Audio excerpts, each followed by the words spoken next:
yoon barbarree laga dhaabee sangaan badee keessan dheeduu yoon jarjaree bira baasee harkaan qabdee keessan keessuedha.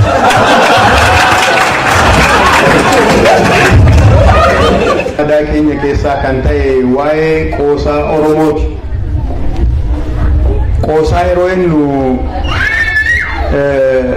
waan laayyoo fakkaata ta'a. Garuu qoosaan qoosaa miti. Warri qoosaan qoosaadha jettan dogoggortaniitu. Kanattis dabalee tarii ati yeroo ammaa yeroo nuyi gidiraa keessa jirru yeroo ijoolleen keenya dhuman yeroo namni mana hidhaatti guuramu yeroo qabsoo hadhaa akkasii keessa jiru akkam waa'ee qoosaa kaastaa jechuu dandeessu. Isa dhugaa dubbachuuf taanaan kan qoosamu si'ana. Eenyumtuyyuu akka inni gadadoon du'u hin barbaadon.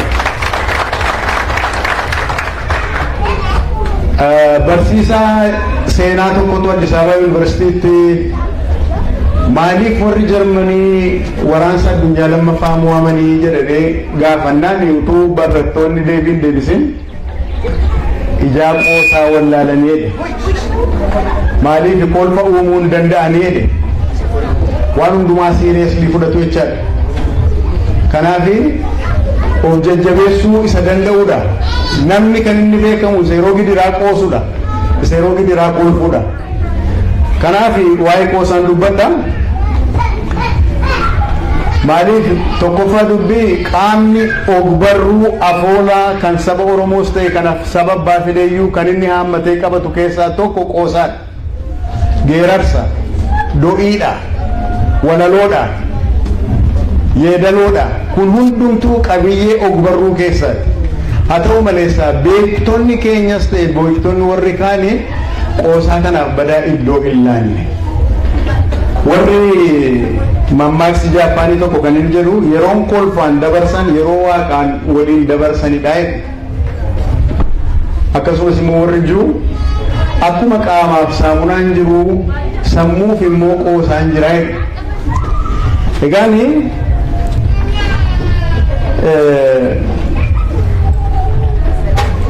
meeshaa ittiin fayyaa bullu keessaa, meeshaa ittiin wal kunuunsinu keessaa, meeshaa ittiin wal ijaarru keessaa tokko, meeshaan ittiin wal hoggannu keessaa tokko qoosaadha. There ain't much fun in medicine, but there is a heck of a lot of medicine in fun. Era namichi gaazexeessaanii Ameerikaanii tokko.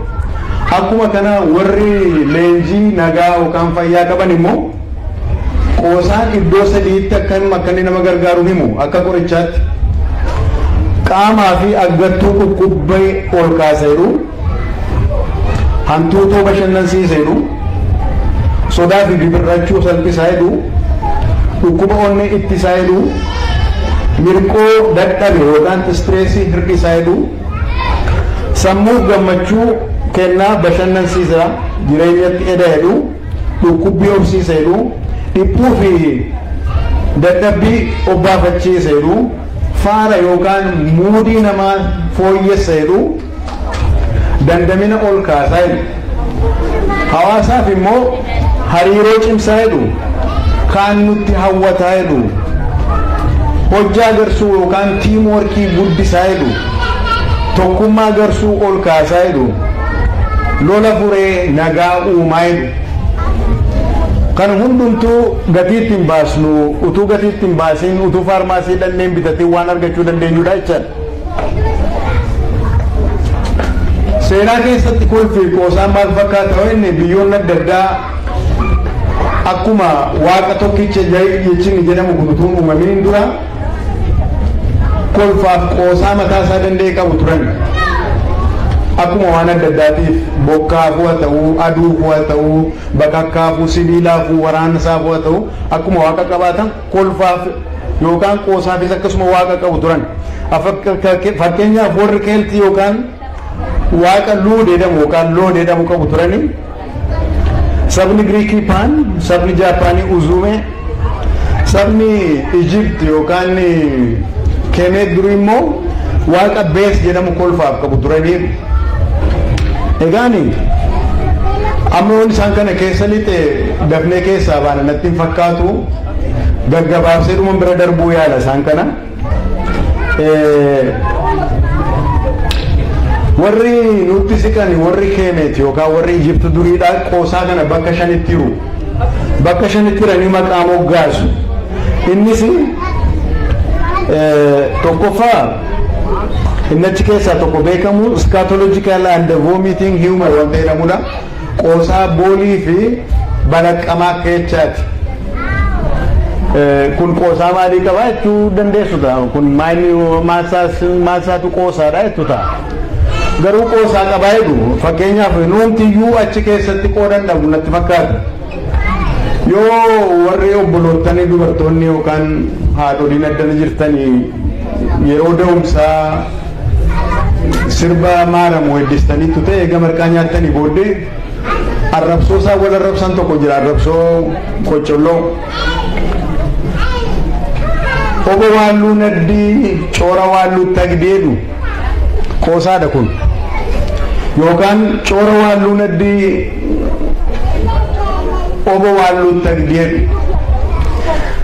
Akkuma kanaan mana ijoollee fuudhaaf heerumaa ijoolleen durbaa sirbanii yoo danne immoo ammas kan arginu achuma keessatti yeroo sun daalasan ijoolleen durbaa yoo sareen gamanaa duttee yoo sareen gamasii duttee soddichoo silaa dabeessaa gadi kaatee cufaa jabeessaa ol kaatee haadhattoo deessaa albaatiin cichaa balleessaa fincaaniin daaraa basseessaa haa cabuu dhiira shan keessaa ariyaasii balleessaa kun dhiira maqaa balleessaa.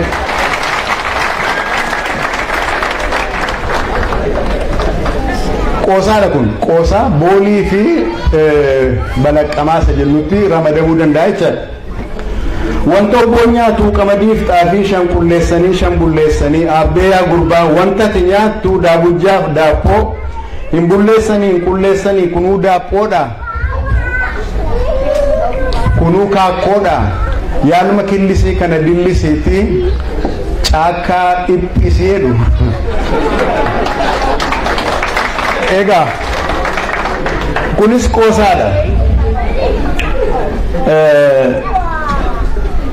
Maalii fi egaa seenaa keessatti akkanis mittime qoosaa kana dambiitti fudhatamne beektonni classical philosophers jedhaman warra akka Pilaatoo hundumtuu warra akka Aristootel mataa isaanii iddoo guddaatti hin laanneen artuma isaanii hin dhowwan.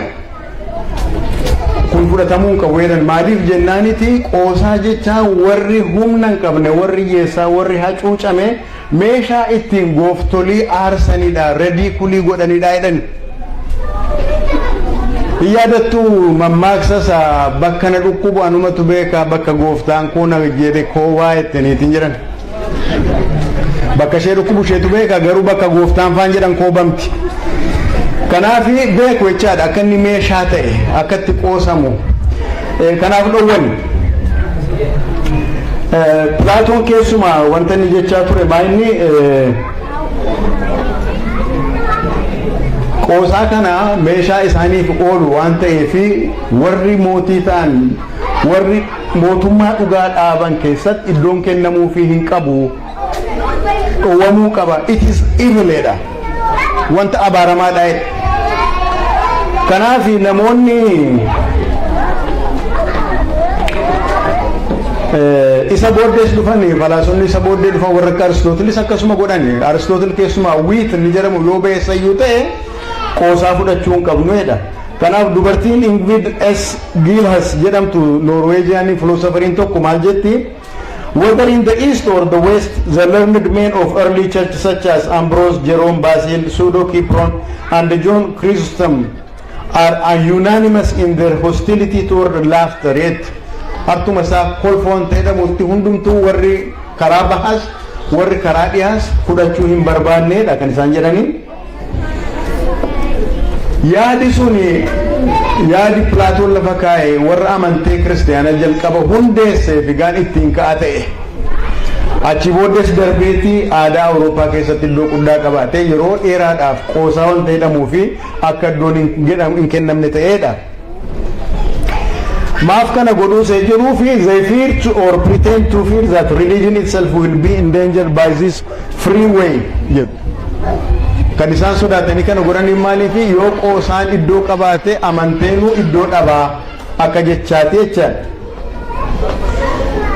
haa ta'u malee meeshaa akkamiiti kun yoo jenne fakkeenyaa fi namicha kitaaba isaa dubbistaniitu ta'a baay'een keessanii Nikolai Gogol nama jedhamu nama Ukraine ammaati natti fakkaata tiyaatirii yookaan do'ii General Mano Government Inspector jedhamu tokko dhiyeesse. Tiyaatiriin sun maa'inni biirokiraatota warra Raashaa bara sanaatti akka kolfamu gochuudhaaf. Mootiin biyya Raashaa yeroo sanaa ilaaleeti eega dhamdhamee ilaale booddee well what a play everybody caught it and most of it me. Maali dooyin akkasii hundumaayyuu qabate dubbiin kuni keessuma anaanii.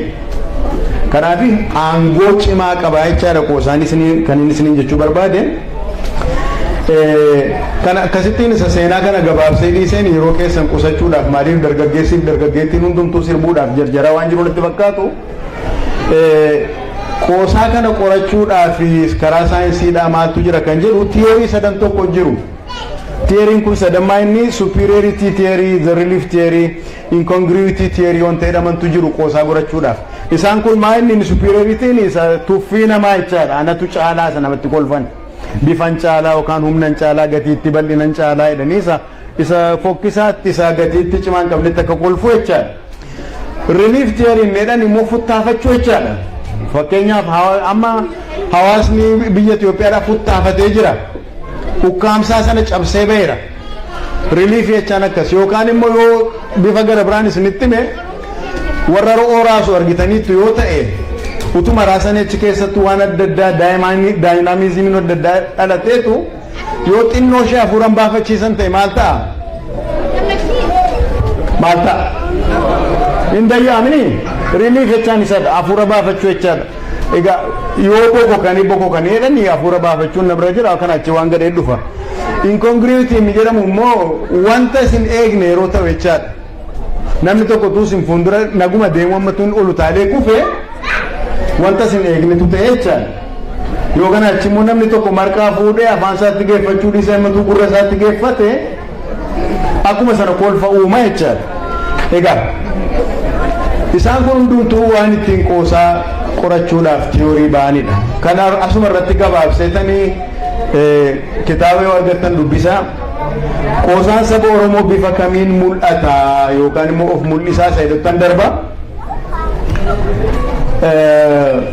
Salamoon Dheeressaa namni jedhamu namni beekaanii literature yookaan ogbarruu tokko Oromoodha. Oromoo a language that over its millennial existence in the Horn of Africa has produced and continues to produce significant epic, heroic, ribald, elegiac, amorous and mystical poetry as well as rowdy limericks, rambunctious erotic couplets and superbly bawdy quarantine seda. Isan lafa naqe kana hundumaaf afaan Oromoo keessa yookaan aadaa Oromoo keessa fakkeenya keenyuun hin danda'ama. Fakkeenya bawdy poems isan jedhu qomoo walaloo kanaa kan inni xiyyeeffatu waa'ee hariiroo dhiiraaf dubartiiti. Garuu utuu qolaa baasee qulqulleesseen jedhini bifa mi'aawuun akka inni walalamu godha. Fakkeenya lamaan tokkoon isiniin kenne anoo hin muru anoo muru sooyyamaa guddeesha qilxuu malee laaftoo gososaa malee anoon bulu foon namaa gudeeda gidduu malee rakkoo guntutaa malee yeroo jedhu maali kan inni mul'isu waa'ee hariiroo dhiiraaf dubartii gidduu jiruuti miti. Gara biraan moonis ni dabalee fakkeenyaaf naannaan dhaladhee guddadheetti sirba warri sirban jiru warri xiimboo rigan yookaan azmaarii jechaadha.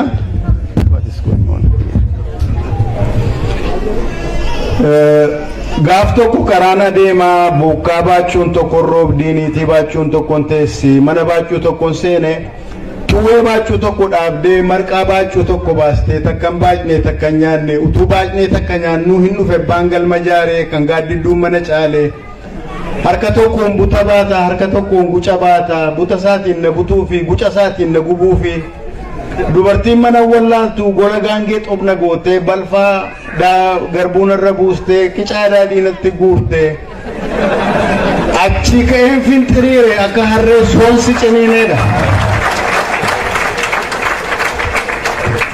isaan kun walaloo warra nuyi boodii jennee moggaasuu dandeenyudha jechaadha. Gara biraa ribaaldeedha fakkeenyaa fi qomoo walaloo kanaas akkuma isa kanaan duraa waa'ee dhiiraaf dubartiiti haa ta'u maleessa inni kun xinnoo ishee isan of ukkaamse sanarraa kaasa. Fakkeenyaa fi dhiifama naa godhaa maal nama natti jaarsa miinaan jechuu dandeessu yoon kana dubbisu.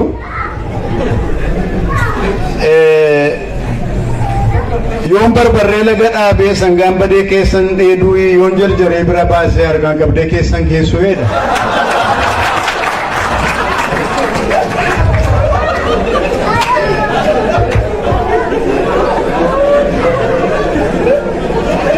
Yookaan sirba Haayiluu Disaasaa yoo yaadattu ta'e mucaa bareedduu sana dubbisanii siree faamilii irratti kuffisanii akka muuzii irraa quncisanii akka warra garii baatu irraa shubbisanii jedha.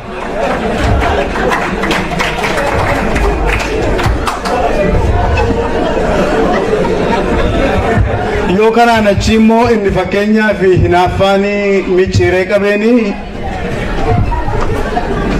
yoo bariiteen saawwa yaastee dafinee na yaastu gaangee yoo nama yaaddee muujaree na nyaattu waan keedha.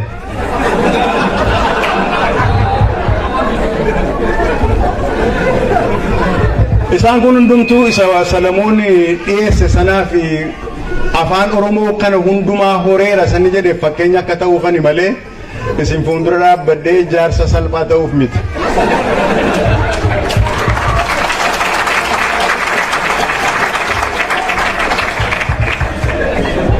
Gara biraatti isinii dabaluudhaaf mucaa boddosee jakuullee jedhee sossobee na fuudhee birriin okkotee shan guutee jedhee sossobee na fuudhee yeroon okkotee harka kaa'u barariin ukoo na guutee yeroon boorsaasaa harka kaa'u rigaa 55 fuudhee kan na dhibe kan haadha isaatii sabbata mudhii irraa na hiiktee ilma ishee gannatti dhiistee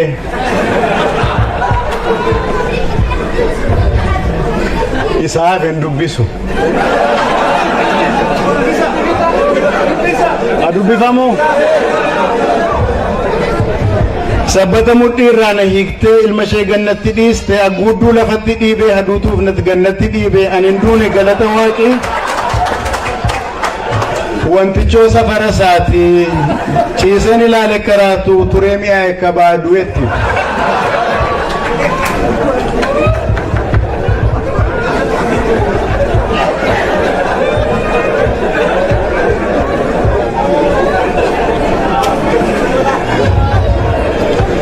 Inni irrooti keede beektu biyya kana jiraanna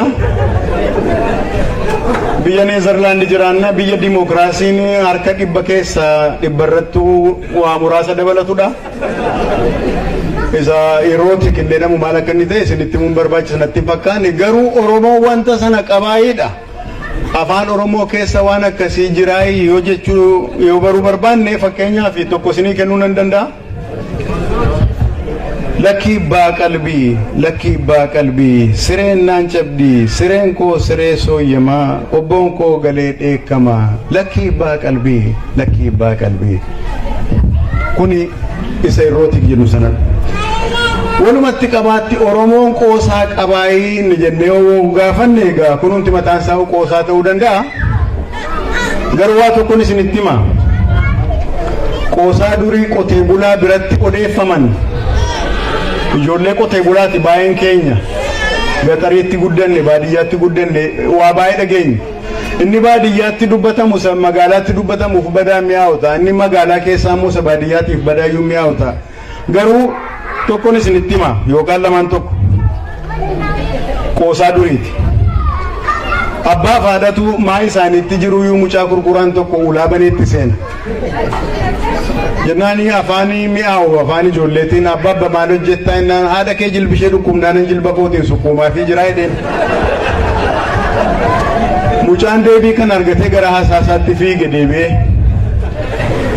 guyyaa kaan isaanii taa'ee irbaata eeggatutti mucaan dhufee abbaa hamma irbaanni qaqqabutti ayyeedhaaf kaatee jilba keetiin jilba ishee sukkuumtuu fi jedhe gara biraa isinii dabalee abbaa warraa fi haadha warraati haati warraa dhukkubsatanii siree waggaa yeroo baay'ee turaniiru gaaf tokko akka fedhettuu lafaa kaanii biddeen wayii qopheessanii fi nyaachisuuf jedhanii naani gamaaf gamana bidda gamaaf gamana tuutaanii haati warraa akkuma fedhettuu gad jedhanii to'a bidda fuufanii gad jedhnaan abbaa manaa qaami isaa daaraa tuqee argu maali abbaa warraa koo hundattuu fayyitee naman taatu jettanii daaraa keessa suuqtanii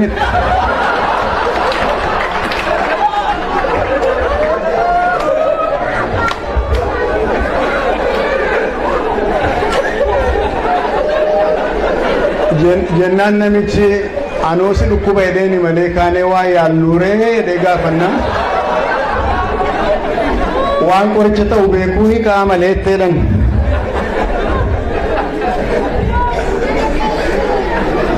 qoosaa jabana kanaa immoo isa ijoolleen yaanni wal godhan yoo isinitti mee tokkotu lama ta'anii wal bira ta'anii to'a isaaniitti inni tokko amuummata inni tokko amuummannaan inni taa'ee ilaalu afaan isaa keessa quba kaa'e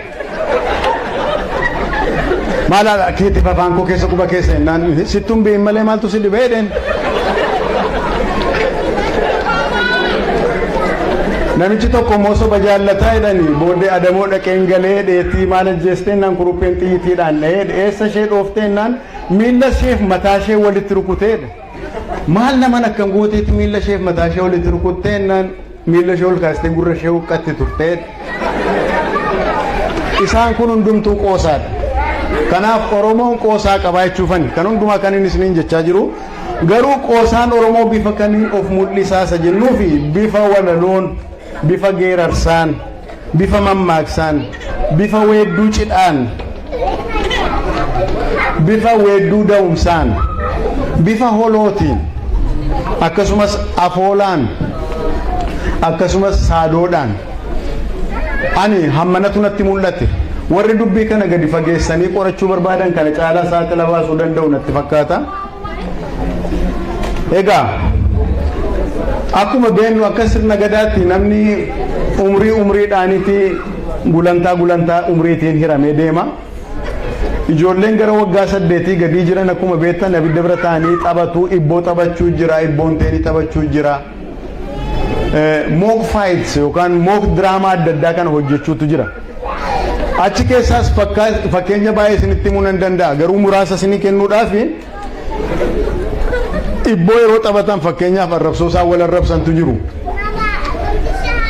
utuuni arrabsicha isiniin kenniniin fuuldura biyya Ameerikaanii fi biyya Ingilizii faa kana keessa waggaa dhibboota 2 darban kana keessa wanta developii godhan popular culture keessa roast comedy wanta jedhamu tokko jira roast comedy kun wal qoccoluu keechaati qoccolloodha wal aarsuu garuu warra kuttaatti deemu walitti kolfuudha nama ofitti kofalchiisuudha jechaadha ijoolleen keenya wanta akkasii kana abidda biraatti taphachuutti kaati roast comedy kana fakkeenyaaf ibboo gaafataa ibboo deebisuu dadhaba dhugiitti hin jedhe yookaan iddoo kaan itti immoo akka jedhamutti biyya naa kenneedha biyya kennaaf yeroo sana utuu deebiin deebisinii fuuldura arrabsootu jira akkas miti arrabsoon sun maal fa'i yaadattu dhugii yoo jedhe dhugee baksaa bulee baddaa'edha kan koo madaadatti kan kee qadaadatti kan koo madaala fayyaatti kan kee qadaada cabaatti irraan gadee kaadhu bofa diimaa nyaadhu gufuu guguuftuu jala ba'itu dhudhuuftuu ganna ba'i handaqii irra ciise albaatii gadhiisi dhagaa tooraa ta'i bifaan hoolaa ta'i dhagaa tarree ta'i bifaan harree ta'i eelee jala lo'i haadha kee harkaa dho'i shumburaa manaa gadii gungumaa manaa badeedha abbayyii duuba qilxuu alba'ii fuula dhiqqoo jedhee arrabsa mucaa eega akkas jedhee arrabse amma gaanii aarseeraanii wal aarsaniiru kuni kompitiishinii sana borii akka mo'amne kittibaatii siifa ta'uu jechaasaati iree teestiin jedhu warri faranjii achi booddee rikoonsaayilii gochuu qabuun kanaani nafu dubbiin safuun cabeera arrabseeraanii kanaani nafu safuu sana deebisee ijaaruu qaba maal jedha fardiin dannabsu an kana caalaa sin arrabsu waraabessi adda booqaa siyaas hallaqsu deebiin isaa kana dhaayidheetti hima okay kuni abidda biratti isa ibboodhaaf taphatamu yoo kanaan achi immoo ijoolleen lama abidda bira ta'anii wanti taphatan tokko jira kottu adamoodhaan naayidhu warra guddaarraa warra hangafarraa baranii jechaadha gafarsa ajjeesanii galu warri guguddaan arba ajjeesu leenca ajjeesu hin geeraru Ijoolleenis isaaniin akkeessuudhaani kottuu adamuudhaan naayidha. Inni tokko naquedha. Fakkeenyaaf maqaan isaa Abbaa Bookaatiin. Achiin geeraranni tokko ajjeeseen galeedhee geerara mucaan waggaa 8 jechaadha. Maal jedhee geerara? Abbaa Bookaa gadhiitti mana kee boroo taa'ii gaayyaa kee huuffee kaa'ii anillee ajjeeseen galee kan hin ajjeesetti iyyuu qurquraa gumbii jalaa dhagaa daakuu jalatti gemmi abiddaa gamatti nama taa'u biratti boojjitoo masas godheen adda isaa basa godheedha hantuuta ajjeese jechaadha sini galee kun ijoollummaatti isa taphatamu guguddaa ta'anii waggaa 8 waggaa 18tti adamuu dhaqanii namni tokko fakkeenyaaf booyyeedhuma ajjeesee wanni fokkora baay'ise yoo dhagaanii itti qoosu namicha sanatti maaliif warri fokkoru silaa warri geeraru warra arba leenca ajjeesedha namni tokko booyyee yookaan kuruphee yookaan bosonuu ajjeesee hammuma sana baannachuu qaba isinitti fakkaata kanaaf namichas akkas ta'u kanatti maal jedhe abaluu jedhu fakkeenyaaf Tolasaa Dawotee maqaansa maal jedhe Tolasaan gaafa booyyee ajjeesee jedhu inna geenyaatu waa inni jedhu maal jedhee geerare yaa jedhu lafa dabootti akkas jedhu jechaan ittiin jiruu hojjechuudhaaf qoosaadhaan of jajjabeessuuf geeshoo jala gugadheen eeboon lama tumadhee gaafa laddaa waraane akka arbaa caraane hamma gafarsaa gaa gogaansaa farsaa ta'a kalaadaa qacaqqacee qaatana bajabbaje afaansaa kalaadaadha amaaraaf asaamaadha jedhu akkas jedhee geerareetti hin jedhu hin jenne namichi